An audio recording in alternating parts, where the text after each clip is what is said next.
एक बाज था जिसे रोज शिकारियों का खाना चुरा कर अपना पेट भरने की आदत थी। एक दिन रास्ते में एक लोमड़ी अपने दो छोटे छोटे बच्चों के साथ जा रही थी। लोमड़ी ने बहुत विनम्रता से बाज से कहा, भाई बाज, मुझे रोज खाने की तलाश में बाहर जाना पड़ता है। क्या तुम मेरे इन बच्चों की देखभाल करोगे? बदले में मैं तुम्हें और तुम्हारे बच्चों के लिए भी खाना जुटा दूंगी। बाज बोला, ठीक है लोमड़ी बहन, तुम बेफिक्र होकर जाओ। लोमड़ी ये सुनकर बहुत खुश हुई। उसे लगा कि उसके बच्चों की अच्छी तरह सुरक्षा होगी। अगले दिन लोमड़ी रोज की तरह भोजन की खोज में निकल गई। उसके बच्चे बाहर खेल रहे थे। तभी बाज आया और चुपके से लोमड़ी के एक बच्चे को उठा ले गया। जब लोमड़ी वापस लौटी तो उसने घबराकर पूछा, मेरा एक बच्चा कहाँ गया?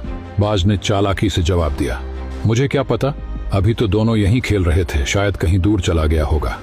लोमड़ी का दिल टूट गया। वह रोती रही पर कुछ कर नहीं सकी। अगले दिन भी वही हुआ। लोमड़ी खाने की तलाश में बाहर गई और बाज उसका दूसरा बच्चा भी उड़ा ले गया। जब वह वापस आई और दूसरा बच्चा भी गायब था तो वह जोर जोर से रोने लगी। अब उसे पूरी तरह यकीन हो गया कि उसके बच्चों को बाज ने ही खा लिया है। वह आसमान की ओर देखकर बोली, हे भगवान, मैंने इसे रक्षक समझकर भरोसा किया था, लेकिन यह तो मेरे बच्चों का भक्षक बन निकला। मैं तो कुछ नहीं कर सकती, तेरी दी हुई उड़ान इसे बचा लेती है, पर तू इसका हिसाब जरूर करेगा। कुछ समय बाद बाज को खुद खाना मिलने में परेशानी होने लगी। एक दिन वह फिर शिकारियों के कैंप पर गया और आग में पका हुआ खाना उठाकर उड़ गया, लेकिन वह खाना जल रहा था।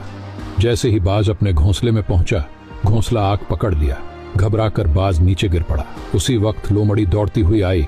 उसने बाज को दबोच लिया और अपने बच्चों का बदला ले लिया। कहानी की सीख, ऊपर वाले के न्याय में आवाज नहीं होती, पर समय आने पर हर किसी को अपने कर्मों का फल मिलता ही है।